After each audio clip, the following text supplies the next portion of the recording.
Hello friends, welcome to ज्ञान मंदिर। आज आम जियोग्राफी विषय रे पढ़िबा। जेहेतु आज आमर जियोग्राफी फास्ट क्लास, तो आम पूरा बेस रु ही स्टार्ट करिबा। आज आम आर्थ्स इंटीरियर बा पृथ्वीर आंतरिक संरचना विषय रे पढ़िबा। जदि आम पृथ्वीर संरचना को बुझिबा को जिबा, तेबे आम प्रथमे भूमिकंप विषय रे जानिबा दरकार।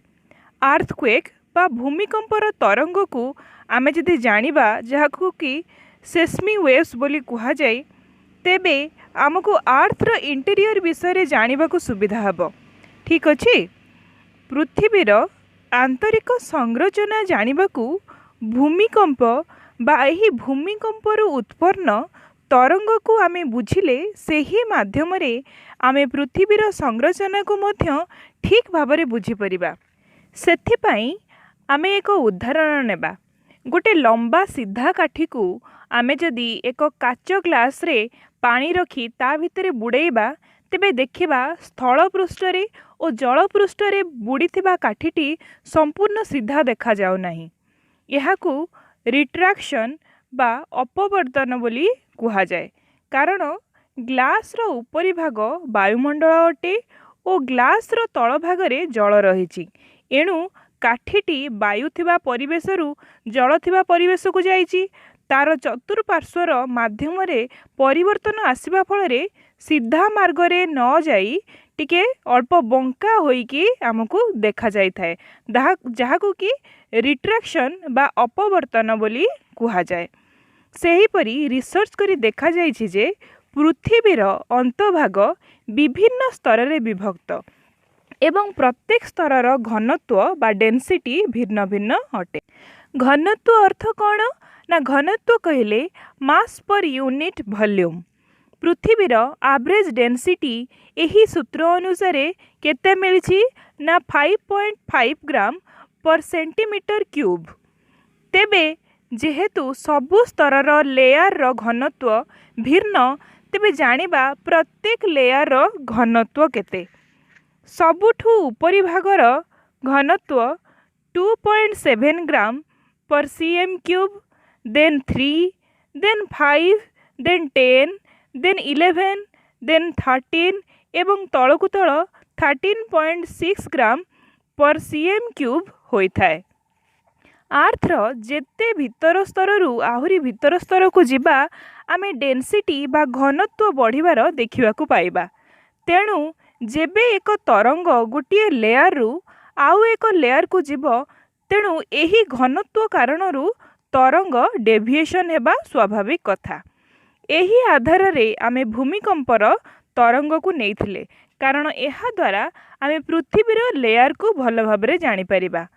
तेबे आगो को डिस्कशन करिबा, आम पृथ्वी बहुत सारा स्तर रे विभक्त बोली आमे जानिछे। पृथ्वीर उपरी भागरे जेतेबेले किछि मूवमेंट हुए, आमे ताकू प्लेट बोली कहि थांती। ताकू मु भलरे बुझेई दउची, बुझंतु। लिथोस्फियर। लिथोस्फियर काहाको कहबा ना, पृथ्वीर उपरी भागरू 100 किलोमीटर पर्यंत भागकू बा स्तर को लिथोस्फियर बोली कुहा जाए। एही स्तर बा मंडल रे परिवर्तन आसिले भूमिकंप होई थाए। तेबे भूमिकंप किपरि आसी थाए बुझिबा। जेउठारू भूमिकंपर उत्पत्ति होई थाए, ताकू फोकस बोली कुहा जाए बा हाइपोसेंटर बोली मध्य कुहा जाए। एहाकू आमे कहि थांती भूमिकंप स्थल बा भूमिकंपर उत्पत्ति स्थल। प्रायतः एठारू क्वेश्चन आसे, जेउठारू भूमिकंपर उत्पत्ति हुए ताकू कौन कुहा जाए? उत्तर कौन हेबो ना, फोकस बा हाइपोसेंटर। एवं एही तरंग पृथ्वीर अंतस्तर रे उत्पन्न होई प्रथमे आसी भूपृष्ठर उपरी भागरे जेउठारे पहुँचे ताकू एपिसेंटर बोली कुहा जाए बा अधिकेंद्र बोली कुहा जाए। एवं सेठारे सबुबले 0 डिग्री होई थाए। सो आमे जानिले origin of seismic waves is known as focus बा hypocentre, and the place wave first seismic waves reached on the earth's surface is known as epicenter. एही एपिसेंटरु सेस्मी वेव्स सीधा न जाई वक्ररेखा बा कर्व भली जाइथाए, कारण पृथ्वीर आंतस्तरर घनत्व भिन्न भिन्न होइथाए, स्ट्रेट लाइन जाए नाही। एबे आउ किछि मने रखिबा। During earthquake 3 types of seismic waves are generated. कौन से सबू 3 टाइप्स ऑफ वेव्स ना भूमिकंप हेबा फଳରେ 3 प्रकारर भूकंपीय तरंगर उत्पत्ति होइथाए। केते प्रकारर ना 3 प्रकारर। प्रथमटी होउची पी वेव्स बा प्राइमरी वेव्स, प्राथमिक तरंग।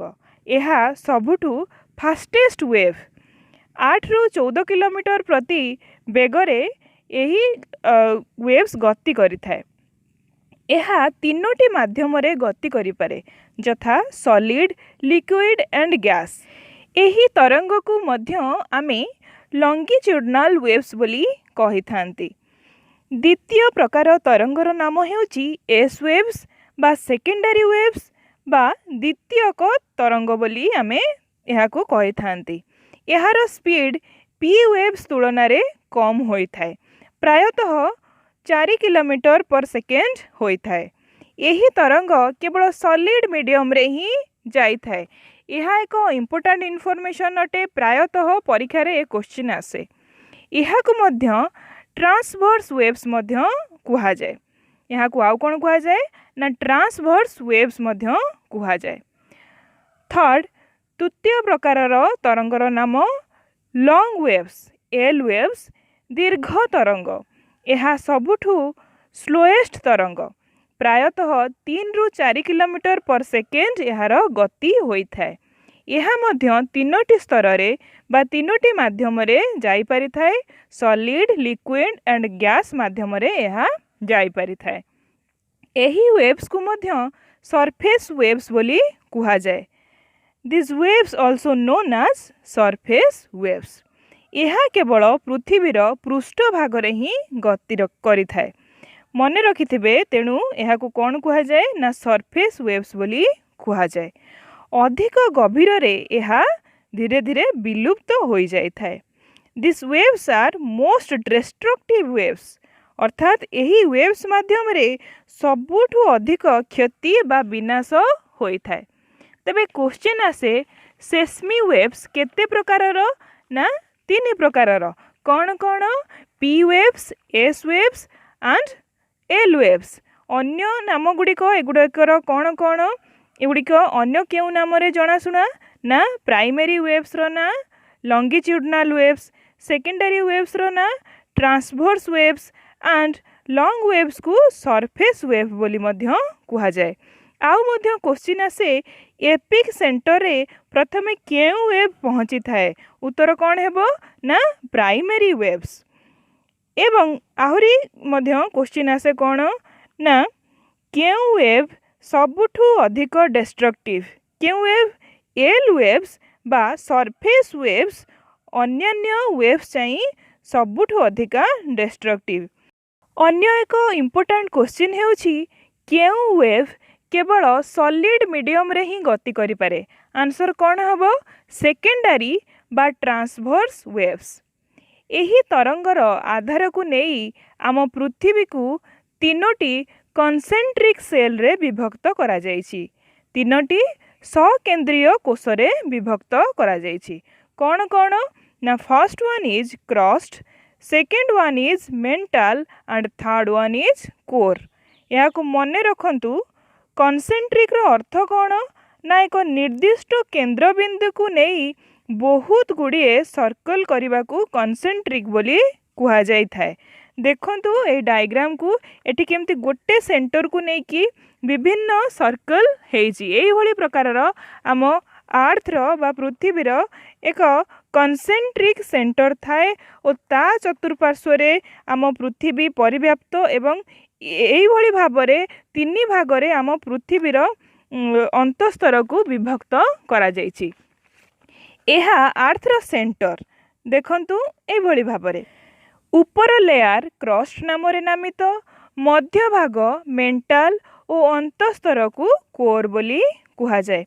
देखंतु ए डायग्राम को भलो करिकी आपण जानि परिबे crust mantle and core core को एठी आमे दुई भागरे विभक्त कर देइछु गोटे होची आउटर कोर आ गोटे होची इनर कोर। तबे प्रथमे बुझिबा क्रस्ट जहा कि 0 किलोमीटर रु 30 किलोमीटर जाए परिव्याप्त 0 किलोमीटर रु 30 किलोमीटर गभीरता को क्रस्ट बोली बुझाए। किछि जागारे एहार मोटाई 100 किलोमीटर मध्य होई थाए। एवं मने रखिथिबे क्रस्ट रे सबुठु अधिक कौन कौन एलिमेंट थाए ना सिलिका और एल्युमिनियम। एणु क्रस्ट को सियाल बा सियाल लेयर बोली मध्य कुहा जाए। थिकनेस केते 0 टू 30 किलोमीटर। क्रस्ट को आमे दुई भागरे विभक्त करि थाउ। गोटे होची कॉन्टिनेंटल क्रस्ट महाद्वीपीय क्रस्ट एवं अन्यटी होची ओसेनिक बा महासागरीय क्रस्ट। एनसीईआरटी रे देइछि महाद्वीपीय क्रस्ट रो मोटेई 35 किलोमीटर पर्यंत होई थाए एवं महासागरीय क्रस्ट रो मोटाई 5 किलोमीटर पर्यंत होई थाए बोली लेखा होईछि। महाद्वीपीय क्रस्ट रे सबुठारु अधिक सिलिका सह एल्युमिनियम मिली थाए। सेहीपरि महासागरीय क्रस्ट रे सिलिका सह मैग्नीशियम अधिका मिली थाए। एहा परे आमे 30 किलोमीटर रु 2900 किलोमीटर जाए जिबा जहा कि मेंटल स्तर नाम रे नामित। क्रस्ट रु मेंटल स्तर को गला बेले मोह डिस्कंटिन्यूटी पड़ी थाए। मोह डिस्कंटिन्यूटी को स्तर को गला बेले ना क्रस्ट रु मेंटल स्तर को गला बेले मोह डिस्कंटिन्यूटी पड़ी थाए। एथिसह मने रखंतु मेंटल रे सबुठु अधिक सिलिका और मैग्नीशियम मिली थाए। तेणु एहाकु सीमा बोली कुहा जाई थाए। सेहीपरि मेंटल स्तर और कोर स्तर मध्यरे पुणी एक असंबंधता आसी थाए जहाको आमे गुटेनबर्ग विचार्ट डिस्कंटिन्यूटी बोली जानी थांती। गुटेनबर्ग विचार्ट डिस्कंटिन्यूटी ठारू आगो को जिबा को जाए ना 6371 किलोमीटर जाए कोर रो सेंटर जाए। कोर को दुई भागरे विभक्त करा जाइछि। गोटे होची आउटर कोर एवं अन्यटी होची inner core. Outer core 2900 kilometre रु 5150 किलोमीटर जाए होई थाए एवं 5150 किलोमीटर रु 6371 किलोमीटर जाए इनर कोर हेई थाए।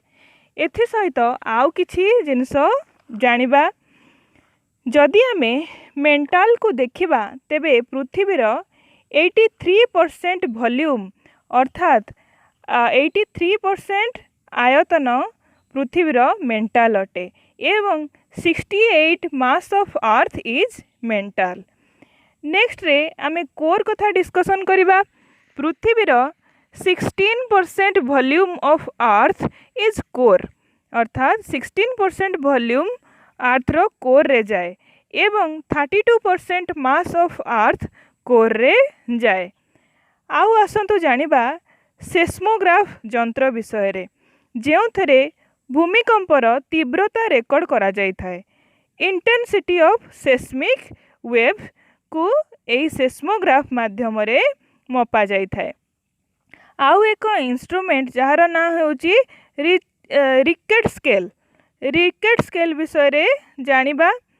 यह एक लॉग बेस्ड स्केल अटे जो थरे कि 0 1 2 3 4 5 6 7 8 9 एपरी मार्क एथिरे थाए।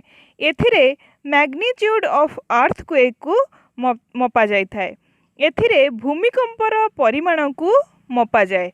भूमिकंपर तीव्रता को रिकेट स्केल रे मपा जाय थाए। ये थिला आजिर जियोग्राफीर फास्ट क्लास। एमिते आहुरी बहुत सारा कॉन्सेप्ट नहीं मु आसीबी। बहुत भल भाबरे आपण जियोग्राफी को बुझी पारिबे। न्यू वीडियोर अपडेट पाइबा पई ज्ञान मंदिर को सब्सक्राइब करंतु एवं आपणक फ्रेंड्स को सह शेयर करंतु। क्लास भल लागुथिले लाइक करिया को भूलिबेनी। Thank you.